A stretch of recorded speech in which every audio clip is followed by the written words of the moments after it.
وقد قال الله تبارك وتعالى في كتابه الحكيم إن الذين قالوا ربنا الله ثم استقاموا تتنزل عليهم الملائكة ألا تخافوا ولا تحزنوا وأبشروا بالجنة التي كنتم توعدون نحن أولياؤكم في الحياة الدنيا وفي الآخرة ولكم فيها ما تشتهي أنفسكم ولكم فيها ما تدعون نزلا من غفور رحیم۔ سامعین محترم، سورہ حامیم السجدہ قرآن مجید کی یہ 41ویں سورت ہے اور اس کی آیت نمبر 30، 31 اور 32 تین آیتیں میں نے آپ کے سامنے تلاوت کی ہیں اور انہی سے آج کی گفتگو اور آج کی بات چیت کا آغاز ہوتا ہے۔ آئیے دیکھتے ہیں کہ اللہ رب العزت نے ان آیات میں ہمیں کیا کہا ہے۔ اللہ پاک ذات اپنی کتاب حکمت میں فرماتے ہیں ان الذین قالوا ربنا اللہ، وہ لوگ جنہوں نے یہ کہا کہ ہمارا رب اللہ ہے، ثم استقاموا، پھر وہ اپنی اس بات پر ڈٹ گئے، ثابت قدم ہو گئے، تتنزل علیہم الملائکہ، تو ان پر مسلسل فرشتے اترنا شروع ہو جاتے ہیں، اللہ تخافوا ولا تحزنوا، اور فرشتے ان کے دلوں میں اللہ رب العزت کا یہ پیغام ڈالتے ہیں کہ لوگوں کسی خوف میں مبتلا نہ ہو، کوئی ڈر تمہارے دل میں نہیں ہونا چاہیے اور کسی حزن و ملال کا شکار مت ہو جاؤ، وَأَبْشِرُوا بِالْجَنَّةِ، اور جنت کی تمہیں ہم بشارت سناتے ہیں، الَّتِي كُنْتُمْ تُوعَدُونَ، جس کا وعدہ تم سے کیا گیا ہے، اس جنت کی تم سے بات کہی جا رہی ہے اور اس کی بشارت دی جا رہی ہے۔ پھر فرماتے ہیں کہ نحن اولیاؤکم فی الحیات الدنیا، اے لوگو ہم تمہارے دوست ہیں دنیا کی زندگی میں، وفی الآخرۃ، اور آخرت میں بھی، وَلَكُمْ فِيهَا مَا تَشْتَهِي أَنفُسُكُمْ،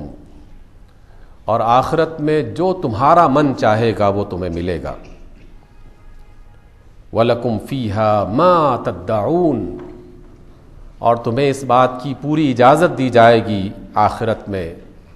کہ جو چاہو تم مانگ سکو، نزلا من غفور الرحیم،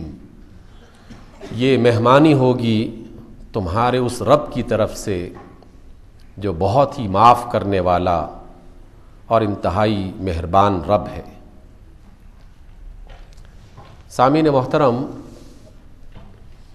یہ آیات ہم نے کئی بار اس سے پہلے بھی پڑھی ہیں اور آپ لوگوں نے بھی یقیناً ان آیات کے بارے میں سنا ہوگا، لیکن آئیے آج کی مجلس میں ان آیات کی روشنی میں اپنا جائزہ لینے کی کوشش کریں کہ اللہ جو بات کر رہا ہے اور جو بات کہی جا رہی ہے اللہ رب العزت کی طرف سے، کیا ہم پر وہ بات فٹ ہوتی ہے، ہم پر وہ لاگو ہوتی ہے؟ آئیے غور کرتے ہیں۔ پہلی بات کیا کہی اللہ نے؟ اللہ فرماتے ہیں کہ وہ لوگ جنہوں نے یہ کہا، یہ دعویٰ کیا، ربنا اللہ، کہ ہمارا رب اللہ ہے، ثم استقاموا، پھر وہ اس بات پر ثابت قدم ہو گئے، اس بات پر ڈٹ گئے، تو اس ایمان کا نتیجہ کیا ہوگا؟ تتنزل علیہم الملائکہ، ان پر فرشتے اترنا شروع ہو جائیں گے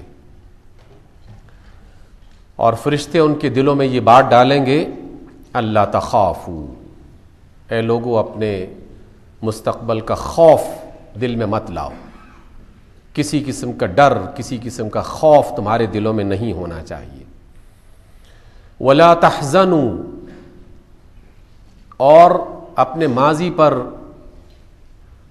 کسی نقصان کے حوالے سے غم زدہ مت ہو جاؤ، جو چیز نہیں مل سکی اس پر پریشان مت ہو جاؤ۔ وابشروا بالجنہ، اور وہ فرشتے ان سے جنت کی بشارت کی بات کرتے ہیں، اور یہ ان سے کہتے ہیں کہ بشارت ہو تمہیں جنت کی جس کا تم سے وعدہ کیا گیا ہے۔ پھر اللہ فرماتے ہیں کہ اس کا نتیجہ ایک اور بھی ہوگا کہ جو بھی یہ کہیں گے کہ ہمارا رب اللہ ہے، پھر وہ اس بات پر ثابت قدم ہو جائیں گے۔ تو انہیں یہ بات بھی جان لینی چاہیے کہ نحن اولیاؤکم فی الحیات الدنیا، ہم دنیا کی زندگی میں تمہارے دوست بن جائیں گے۔ وفی الآخرہ، اور آخرت میں تو ہے ہی، جو اللہ دنیا میں دوست بن جائے کسی کا تو آخرت میں تو دوستی پکی ہے اس کی، آخرت میں بھی ہم تمہارے دوست رہیں گے۔ وَلَكُمْ فِيهَا مَا تَشْتَهِي أَنفُسُكُمْ، اور آخرت میں جو بھی تم چاہو گے، جو بھی تمہارے دل میں خواہش پیدا ہوگی وہ پوری کی جائے گی۔ وَلَكُمْ فِيهَا مَا تَدَّعُونَ، اور یہ نہیں ہے کہ خواہش پیدا ہوگی تو پوری کی جائے گی، بلکہ تمہیں اس بات کی اجازت بھی دی جائے گی کہ تم جو بھی خواہش کرنا چاہو وہ کر لو، کسی خواہش سے منع بھی نہیں کیا جائے گا، کسی آرزو سے منع بھی نہیں کیا جائے گا۔ اور یہ تمہارے رب کی طرف سے جو بڑا مہربان، انتہائی بخشنے والا ہے، یہ اس کی طرف سے تمہاری مہمانی کا ایک انداز ہے۔ آئیے ابھی جو ہم نے ان 3 آیتوں کا ترجمہ سنا ہے، اس کے حوالے سے ذرا غور کر لیں۔ ہم دنیا میں بہت سارے کام کرتے ہیں اس کے نتائج سامنے رکھ کر کہ یہ کام کیا جائے گا تو اس کا یہ نتیجہ ہوگا، یہ کام کیا جائے گا تو اس کا یہ نتیجہ ہوگا، اور ہم اس کام کے صحیح ہونے کا اندازہ اس کے نتیجے کے اعتبار سے لگاتے ہیں۔ مثلا ہم سب کھانا کھاتے ہیں، کھانا کھانے سے پہلے ہی ہمارے ذہن میں اس کا نتیجہ موجود ہوتا ہے کہ یہ کھانا ہمارے جسم کو توانائی عطا کرے گا،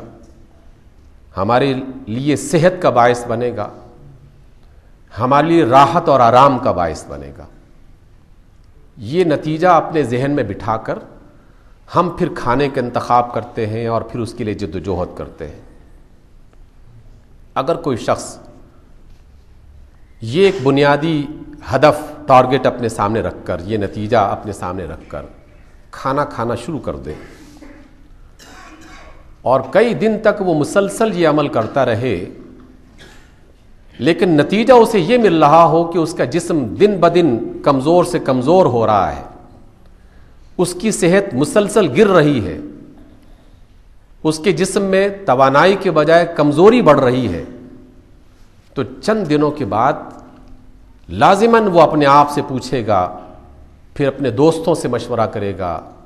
پھر ماہرین سے رجوع کرے گا، پھر ڈاکٹر سے تعلق قائم کرے گا، اور ہر ایک سے یہی شکوہ کرے گا، جناب کیا بات ہے،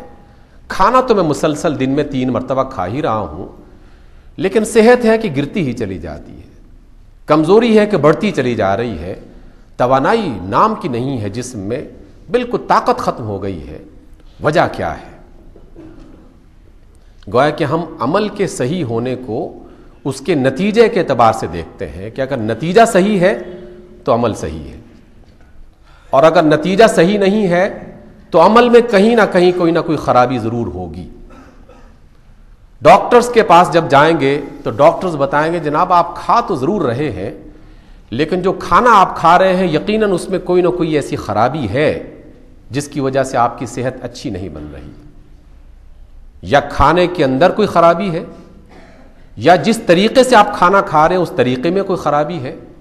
یا جن اوقات میں آپ کھانا کھا رہے ہیں ان اوقات میں کوئی خرابی ہے، کہیں نہ کہیں کوئی وجہ ضرور ہے کہ جس کی وجہ سے آپ کی صحت بن نہیں رہی اور توانائی کے بجائے کمزوری مسلسل ہو رہی ہے۔ امتحانات کے حوالے سے یہی دیکھ لیں آپ، طالب علم امتحان میں ایک بار فیل ہو جائے، دوسری بار فیل ہو جائے تو یقیناً پریشانی تو پہلی بار ہی شروع ہو جاتی ہے۔ کاروبار میں آپ دیکھ لیں، اگر مسلسل خسارہ ہوتا چلا جا رہا ہے تو آدمی اس نتیجے کو بنیاد بنا کر غور کرتا ہے کہ میں آخر کیا ایسی غلطی کر رہا ہوں کہ میری تجارت میں فائدہ نہیں ہو رہا۔ ہماری زندگی کے سارے کام وہ اپنے نتائج کے اعتبار سے پہچانے جاتے ہیں۔ اللہ رب العزت نے یہاں ایک کام کا تذکرہ کیا ہے اور اس کام کا نتیجہ بتایا ہے کہ یہ کام کرو گے تو یہ نتیجہ تمہیں ملے گا۔ کام یہ ہے کہ تم یہ کہو کہ ہمارا رب اللہ ہے اور پھر اس پر ثابت قدم ہو جاؤ، اس ایمان کو پختہ کر لو اپنے دل و دماغ میں، اس ایمان کو پختہ کر لو، اپنے کردار کا حصہ بنا لو۔ اگر تم نے اپنے دل و دماغ میں یہ پختہ کر لیا کہ ہمارا رب اللہ ہے اور پھر اس بات کو اپنے کردار کا حصہ بنا لیا تو اس کا لازماً نتیجہ یہ نکلے گا کہ ہم فرشتے تمہاری طرف بھیجیں گے اور وہ فرشتے تمہارے اندر اس طرح داخل ہو جائیں گے جیسے آکسیجن داخل ہوتی ہے، کیونکہ آپ اور ہم سب اچھی طرح جانتے ہیں کہ فرشتے باقاعدہ اللہ تعالیٰ کی ایک مخلوق ہیں، لیکن اللہ نے اپنے فرشتوں کو جو جسم لطیف عطا کر رکھا ہے وہ اتنا ہی لطیف ہے جتنی کہ ہوا لطیف ہے، جو آکسیجن کی طرح ہمارے بدن کا حصہ بن جاتی ہے، ہمارے خون کا حصہ بن جاتی ہے، ہمارے خون کے ایک ذرے میں اس آکسیجن کا حصہ شامل ہو جاتا ہے۔ فرشتے بھی ہمارے ساتھ بالکل اسی طرح رہتے ہیں۔ یہی وجہ ہے کہ ہمارے دل میں آنے والا خیال جیسے ہی ظاہر ہوا فرشتے کو پتہ چل جاتا ہے کہ کون سا خیال کس کے ذہن میں ظاہر ہوا ہے۔ اور اسی وجہ سے تو اللہ کے رسول نے فرمایا کہ کسی بندے نے نیکی کا ارادہ کیا اور فرشتے فوراً اس ارادے کو پڑھ کر اس کے حساب میں لکھ دیتے ہیں کہ فلاں بندے نے نیکی کا ارادہ کیا تھا۔ تو یہ بات ہمیں جان لینی چاہیے کہ اللہ نے جب یہ کہا کہ لوگوں تم کہو کہ ہمارا رب اللہ ہے، تو پھر تتنزل علیہم الملائکہ۔ تتنزل عربی زبان کا ایک ایسا لفظ ہے جس کے معنی میں بڑی خوبصورتی پائی جاتی ہے۔ عربی زبان میں 3 لفظ ہیں اور اس کے اور بھی کئی شیڈز ہیں اس کے معنی کے۔ ایک لفظ ہے نزلہ، اس کا معنی ہے کہ وہ اترا، کوئی چیز اوپر تھی وہ زمین پر آ گئی، بات ختم ہو گئی۔ ایک معنی ہے نزلہ، اس نے کسی کو اتارا بڑے اچھے طریقے سے اور تھوڑا تھوڑا کر کے، لیکن ایک بار نہیں تھوڑا تھوڑا کر کے اتارا۔ اور ایک ہے تنزلہ، اور اسی سے پھر یہ اللہ رب العزت نے تتنزل کا لفظ استعمال کیا ہے۔ اس کا معنی ہے کہ مسلسل اترتا رہتا ہے، مسلسل کوئی چیز آتی رہتی ہے۔ ایسا نہیں ہے کہ ایک بار فرشتے آئے بات ختم ہو گئی، بلکہ فرشتوں کا ایک عمل مسلسل جاری رہتا ہے اللہ کی طرف سے۔ 24 گھنٹے فرشتوں کا نزول اس آدمی کے دل و دماغ پر ہونا شروع ہو جاتا ہے، اور وہ فرشتے آ کے کام کیا کرتے ہیں؟ وہ فرشتے اس کے دل و دماغ میں یہ خیال بٹھانا شروع کر دیتے ہیں کہ اللہ تخافو، اے لوگوں کسی قسم کا خوف مت کرو، تمہیں اپنے مستقبل کے بارے میں کوئی پریشان ہونے کی ضرورت نہیں ہے، اپنے فیوچر کے بارے میں پریشان ہونے کی ضرورت نہیں ہے تمہیں۔ ولا تحزنوا، اور کسی ماضی اور گزرے ہوئے ایام پر پریشان ہونے کی اور حزن و ملال کا شکار ہونے کی بھی ضرورت نہیں ہے۔ گویا کہ وہ فرشتے اس کے دل میں ایک خاص قسم کا اطمینان پیدا کرنا شروع کر دیتے ہیں، اسے آنے والے ایام کا خوف اس کے ذہن سے نکل جاتا ہے،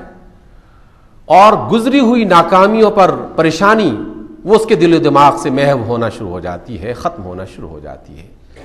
یہ پہلا انعام ہے، یہ پہلا نتیجہ ہے اس عمل کا